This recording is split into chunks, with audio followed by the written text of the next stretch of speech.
জয় গুরু। সত্যানুসরণ। তুমি গুরুতে বা সৎ এ চিত্ত সংলগ্ন করে আত্মোন্নয়নে যত্নবান হও। অন্যে তোমার বিষয়ে কি বলছে দেখতে গিয়ে আকৃষ্ট হয়ে পড়ো না, তাহলে আসক্ত হয়ে পড়বে, আত্মোন্নয়ন হবে না। স্বার্থবুদ্ধি অনেক সময় আদর্শে দোষারোপ করে, সন্দেহ এনে দেয়, অবিশ্বাস এনে দেয়। স্বার্থবুদ্ধি বশত আদর্শে দোষ দেখো না, সন্দেহ করো না, অবিশ্বাস করো না, করলে আত্মোন্নয়ন হবে না।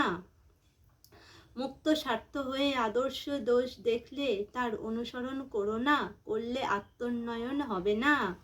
আদর্শের দোষ মূঢ় অহংকার, স্বার্থ চিন্তা, অপ্রেম। অনুসরণকারীর দোষ সন্দেহ, অবিশ্বাস, স্বার্থবুদ্ধি। যিনি প্রেমের অধিকারী, নিঃসন্দেহ চিত্তে তারই অনুসরণ করো, মঙ্গলের অধিকারী হবেই হবে। যিনি ছলে বলে কৌশলে যেমন করেই হোক না কেন সর্বভূতের মঙ্গল চেষ্টায় যত্নবান, তারই অনুসরণ করো, মঙ্গলের অধিকারী হবেই হবে। যিনি কোনো প্রকারে কাহাকেও দুঃখ দেন না, অথচ অসৎ এরও প্রশ্রয় দেন না, তারই অনুসরণ করো, মঙ্গলের অধিকারী হবেই হবে। সত্যানুসরণ।